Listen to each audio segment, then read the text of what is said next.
ਮਕਬੂਜ਼ਾ ਕਸ਼ਮੀਰ ਦਾ special status ਤੇ article 35A ਤੇ article 370 ਆਖਰ ਹੈ ਕੀ ਤੇ ਇਹਦੀ ਤਾਰੀਖ ਕੀ ਆ, ਆਓ ਤੁਹਾਨੂੰ ਦੱਸਦੇ ਹਾਂ। 20ਵੀਂ ਸਦੀ ਦੀ ਦੂਜੀ ਦਿਹਾਈ ਵਿੱਚ ਪੰਜਾਬ ਤੇ ਬ੍ਰਿਟਿਸ਼ ਇੰਡੀਆ ਦੇ ਦੂਜੇ ਇਲਾਕਿਆਂ ਵਿੱਚੋਂ ਲੋਕਾਂ ਦੀ ਵੱਡੀ ਤਾਦਾਦ, ਜਿਨ੍ਹਾਂ ਵਿੱਚ ਅੰਗਰੇਜ਼ ਵੀ ਸ਼ਾਮਲ ਸਨ, ਰਿਆਸਤ ਕਸ਼ਮੀਰ ਵਿੱਚ ਆਬਾਦ ਹੋਣਾ ਸ਼ੁਰੂ ਹੋਏ ਤੇ ਉੱਥੇ ਨੌਕਰੀਆਂ ਤੇ ਕਾਰੋਬਾਰ ਵੀ ਸ਼ੁਰੂ ਕਰ ਦਿੱਤੇ। ਕਸ਼ਮੀਰੀ ਪੰਡਤਾਂ ਨੇ ਕਸ਼ਮੀਰੀਆਤ ਦੇ ਨਾਮ ਤੋਂ ਕਸ਼ਮੀਰ ਕਸ਼ਮੀਰੀਆਂ ਦਾ ਇਹਦਾ ਨਾਰਾ ਲਾਇਆ, ਜਿਹਦੀ ਹਮਾਇਤ ਉੱਥੇ ਦੀ ਮੁਸਲਿਮ ਆਬਾਦੀ ਤੇ ਤਨਜ਼ੀਮਾਂ ਨੇ ਵੀ ਕੀਤੀ। ਇਸੇ ਲਈ ਮਹਾਰਾਜਾ ਕਸ਼ਮੀਰ ਨੇ 1927 ਤੇ 1932 ਵਿੱਚ ਕਾਨੂੰਨ ਪਾਸ ਕੀਤਾ ਕਿ ਕਸ਼ਮੀਰ ਵਿੱਚ ਕਾਰੋਬਾਰ ਤੇ ਨੌਕਰੀਆਂ ਦਾ ਹੱਕ ਸਿਰਫ ਉੱਥੇ ਦੇ ਰਹਿਣ ਵਾਲਿਆਂ ਦਾ ਹੈ ਤੇ ਆਬਾਦਕਾਰ ਕਸ਼ਮੀਰੀ ਨਹੀਂ ਖਵਾ ਸਕਦੇ। 26 ਅਕਤੂਬਰ 1947 ਵਿੱਚ ਜਿਸ ਵੇਲੇ ਮਹਾਰਾਜਾ ਕਸ਼ਮੀਰ ਨੇ ਦਸਤਾਵੇਜ਼ਾਤੇ ਇਲਾਕੇ ਹਿੰਦ ਤੇ ਦਸਤਖਤ ਕੀਤੇ, ਉਸ ਵੇਲੇ ਵੀ ਮੁਆਹਦੇ ਦੇ ਤਹਿਤ ਸਿਰਫ ਮਵਾਸਲਾਤ, ਦਫਾ ਤੇ ਖਾਰਜਾ ਅਮੂਰ ਭਾਰਤ ਦਾ ਹੱਕ ਸੀ। ਯਾਨੀ ਅੱਜ ਜਿਹੜੀਆਂ ਦਫਾਤ ਕਸ਼ਮੀਰੀਆਂ ਲਈ ਹਯਾਤੀ ਤੇ ਮਰਨ ਦੀ ਹੈਸੀਅਤ ਰੱਖਦੀਆਂ ਨੇ, ਉਹ ਭਾਰਤ ਨੇ ਸਿਰਫ ਕਸ਼ਮੀਰੀ ਮੁਸਲਮਾਨਾਂ ਦਾ ਦਿਲ ਖੁਸ਼ ਕਰਨ ਲਈ ਆਇਨ ਵਿੱਚ ਸ਼ਾਮਲ ਨਹੀਂ ਕੀਤੀਆਂ, ਬਲਕਿ ਇਹ ਤੇ ਰਿਆਸਤ ਕਸ਼ਮੀਰ ਦਾ ਕਾਨੂੰਨ ਸੀ ਤੇ ਭਾਰਤ ਨਾਲ ਅਲਹਾਕ ਦੀ ਦਸਤਾਵੇਜ਼ਾਤ ਦਾ ਹਿੱਸਾ ਵੀ।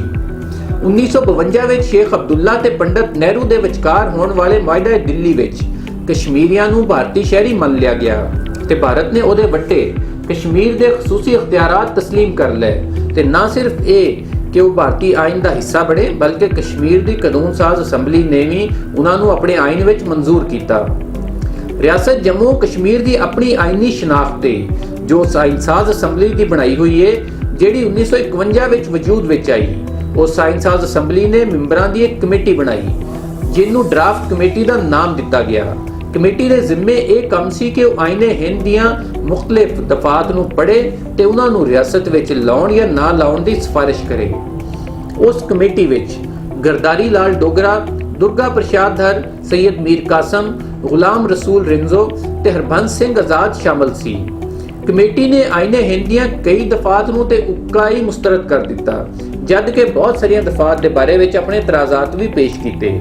ਜੰਮੂ ਕਸ਼ਮੀਰ ਆਇਨ ਸਾਜ਼ ਅਸੈਂਬਲੀ ਦੀ ਡਰਾਫਟ ਕਮੇਟੀ ਨੇ ਦਫਾ 35 ਦੇ ਮੁਤਾਲੇ ਤੋਂ ਬਾਅਦ ਜਿਹੜੀਆਂ ਸਿਫਾਰਸ਼ਾਤ ਪੇਸ਼ ਕੀਤੀਆਂ, ਉਹਨਾਂ ਵਿੱਚ ਆਇਆ ਹੈ ਕਿ ਰਿਆਸਤ ਜੰਮੂ ਕਸ਼ਮੀਰ ਦੇ ਮੁਤਲਕ 32(3) ਤੇ 16(3) ਦਫਾ ਨੂੰ ਹਜ਼ਫ ਕਰ ਦਿੱਤਾ ਜਾਵੇ।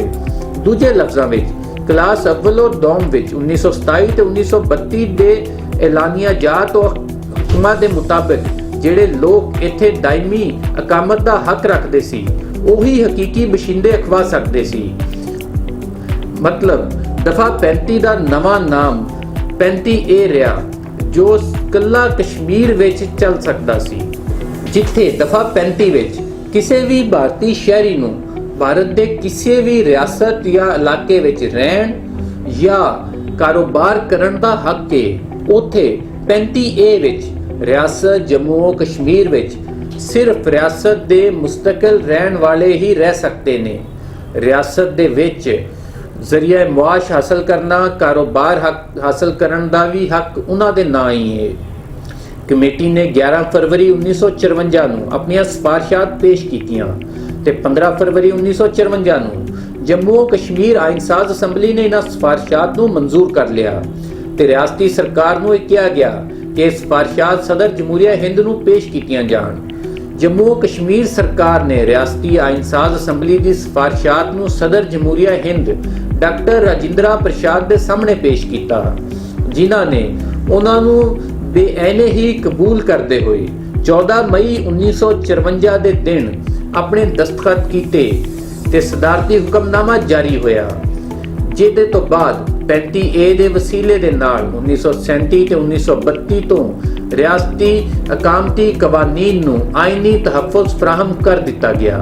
ਇਹ ਦਫਾਤ ਇੰਨੀਆਂ ਮੌਸਰ ਨੇ ਕਿ 2002 ਵਿੱਚ ਰਿਆਸਤੀ ਹਾਈ ਕੋਰਟ ਨੇ ਇੱਕ ਫੈਸਲਾ ਸੁਣਾਉਂਦੇ ਹੋਏ ਕਿਹਾ ਕਿ ਗੈਰ ਰਿਆਸਤੀ ਬਸ਼ਿੰਦੇ ਨਾਲ ਵਿਆਹ ਕਰਨ ਵਾਲੀ ਰਿਆਸਤ ਦੀ ਪਸ਼ਤੀਨੀ ਖਤੂਨ ਵੀ ਰਿਆਸਤੀ ਸ਼ਹਿਰੀਅਤ ਦੇ ਹੱਕ ਤੋਂ ਮਹਿਰੂਮ ਨਹੀਂ ਹੋ ਸਕਦੀ, ਪਰ ਉਸ ਔਰਤ ਦੇ ਜਿਹੜੇ ਬੱਚੇ ਹੋਣਗੇ ਉਹਨਾਂ ਨੂੰ ਰਿਆਸਤੀ ਸ਼ਹਿਰੀਅਤ ਨਹੀਂ ਮਿਲ ਸਕਦੀ। ਆਰਟੀਕਲ 35A ਆਖਰ ਹੈ ਕਿ ਆਰਟੀਕਲ 35A ਰਿਆਸਤ ਜੰਮੂ ਕਸ਼ਮੀਰ ਦੇ ਲੋਕਾਂ ਨੂੰ ਮੁਲਕ ਦੀਆਂ ਦੂਜੀਆਂ ਰਿਆਸਤਾਂ ਵਿੱਚ ਰਹਿਣ ਵਾਲੇ ਲੋਕਾਂ ਦੇ ਮੁਕਾਬਲੇ ਵਿੱਚ ਨਾ ਸਿਰਫ ਇੱਕ ਸਪੈਸ਼ਲ ਸਟੇਟਸ ਦਿੰਦੀ ਹੈ, ਬਲਕਿ ਕੋਈ ਵੀ ਰਿਆਸਤ ਤੋਂ ਬਾਹਰ ਦਾ ਰਹਿਣ ਵਾਲਾ ਰਿਆਸਤ ਵਿੱਚ ਨਾ ਤੇ ਜਾਇਦਾਦ ਖਰੀਦ ਸਕਦਾ ਹੈ, ਨਾ ਹੀ ਰਿਆਸਤ ਦਾ ਸ਼ਹਿਰੀ ਬਣ ਸਕਦਾ ਹੈ। 1954 ਵਿੱਚ ਦਫਾ 35A application to Jammu and Kashmir order ਦੇ ਤਹਿਤ ਸਦਾਰਤੀ ਹੁਕਮਨਾਮੇ ਦੇ ਜ਼ਰੀਏ ਆਇਨੇ ਹਿੰਦ ਵਿੱਚ ਸ਼ਾਮਲ ਕੀਤੀ ਗਈ। ਆਇਨੇ ਹਿੰਦ ਦੀ ਇਹ ਦਫਾ ਰਿਆਸਤ ਜੰਮੂ ਕਸ਼ਮੀਰ ਵਿੱਚ ਰਿਹਾਇਸ਼ ਦਾ ਹੱਕ ਉਹਨਾਂ ਹੀ ਬਸ਼ਿੰਦਿਆਂ ਤੱਕ ਮਹਿਦੂਦ ਰੱਖਣ ਦੀ ਗਰਜ਼ ਨਾਲ ਆਇਨੇ ਹਿੰਦ ਵਿੱਚ ਸ਼ਾਮਲ ਕੀਤੀ ਗਈ ਸੀ ਜੋ ਰਿਆਸਤ ਦੇ ਕਾਨੂੰਨੀ ਤੌਰ ਤੇ ਮੁਸਤਕਲ ਤੇ ਪਸ਼ਤੀਨੀ ਬਸ਼ਿੰਦੇ ਹੋਣ। ਇਹ ਕਾਨੂੰਨ ਡੋਗਰਾ ਸ਼ਾਹੀ ਦੌਰ ਵਿੱਚ 1927 ਤੇ 1932 ਵਿੱਚ ਬਣਾਏ ਗਏ ਤੇ ਫਿਰ 1947 ਵਿੱਚ ਰਿਆਸਤੀ ਬਸ਼ਿੰਦਿਆਂ ਲਈ ਵੀ ਰਿਆਸਤ ਵਿੱਚ ਵਾਪਸ ਆਉਣ ਦਾ ਹੱਕ ਮਹਿਫੂਜ਼ ਰੱਖਿਆ ਗਿਆ, ਜਿਹੜੇ 1947 ਦੇ ਦੌਰ ਵਿੱਚ ਪਾਕਿਸਤਾਨ ਮੁਹਾਜਰਤ ਕਰ ਗਏ, ਬਸ਼ਰਤੇ ਕਿ ਉਹ 1927 ਤੇ 1932 ਵਿੱਚ ਮੁਰਤਬ ਕੀਤੇ ਗਏ ਕਵਾਨੀਨ ਦੇ ਤਹਿਤ ਰਿਆਸਤ ਜੰਮੂ ਕਸ਼ਮੀਰ ਦੇ ਮੁਸਤਕਿਲ ਬਸ਼ਿੰਦੇ ਰਹੇ ਹੋਣ। ਆਰਟੀਕਲ 370 ਕੀ ਹੈ? ਭਾਰਤੀ ਆਇਨ ਦੇ ਦਫਾ 370 ਇੱਕ ਖਸੂਸੀ ਦਫਾ ਹੈ ਜਿਹੜੀ ਰਿਆਸਤ ਜੰਮੂ ਕਸ਼ਮੀਰ ਨੂੰ ਜੁਦਾਗਾਨਾ ਹੈਸੀਅਤ ਦਿੰਦੀ ਹੈ। ਇਹ ਦਫਾ ਰਿਆਸਤ ਜੰਮੂ ਕਸ਼ਮੀਰ ਨੂੰ ਆਪਣਾ ਆਇਨ ਬਣਾਉਣ ਤੇ ਉਹਨੂੰ ਬਰਕਰਾਰ ਰੱਖਣ ਦੀ ਆਜ਼ਾਦੀ ਦਿੰਦੀ ਹੈ।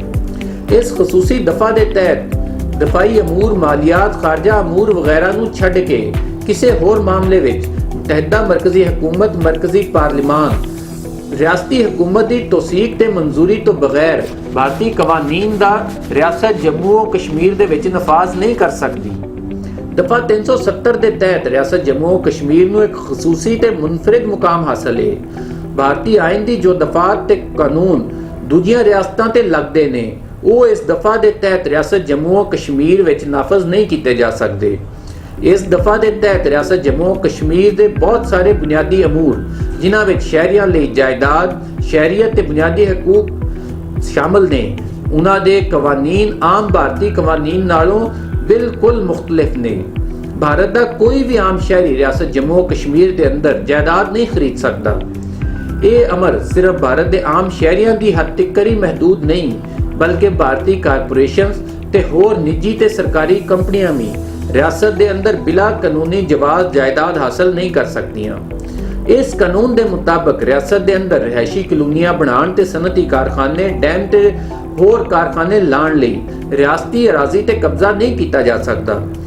ਕਿਸੇ ਵੀ ਕਿਸਮ ਦੇ ਤਗਯਰਾਤ ਲਈ ਰਿਆਸਤ ਦੇ ਨੁਮਾਇੰਦਗਾਨ ਦੀ ਮਰਜ਼ੀ ਹਾਸਲ ਕਰਨਾ ਜ਼ਰੂਰੀ ਹੈ ਜਿਹੜੇ ਮੁੰਤਖਬ ਅਸੈਂਬਲੀ ਦੀ ਸ਼ਕਲ ਵਿੱਚ ਮੌਜੂਦ ਹੁੰਦੇ ਨੇ। ਇਸ ਦਫਾ ਦਾ ਮਕਸਦ ਕਸ਼ਮੀਰ ਦੇ ਰਿਆਸਤੀ ਹਕੂਕ ਨੂੰ ਤਹਫਜ਼ ਫਰਾਹਮ ਕਰਨਾ ਹੈ। ਇਸ ਦਫਾ ਦਾ ਮੁਹਰਕ ਜੰਮੂ ਕਸ਼ਮੀਰ ਦੇ ਮਹਾਰਾਜਾ ਦੇ ਨਾਲ ਹੋਇਆ ਉਹ ਵਾਅਦਾ ਵਈਦ ਹੈ ਜਿਹਦੇ ਵਿੱਚ ਕਿਹਾ ਗਿਆ ਕਿ ਰਿਆਸਤ ਨੂੰ ਕਿਸੇ ਵੀ ਤਰ੍ਹਾਂ ਭਾਰਤ ਦੇ ਵਫਾਕੀ ਆਇਨ ਨੂੰ ਤਸਲੀਮ ਕਰਨ ਤੇ ਮਜਬੂਰ ਨਹੀਂ ਕੀਤਾ ਜਾ ਸਕਦਾ।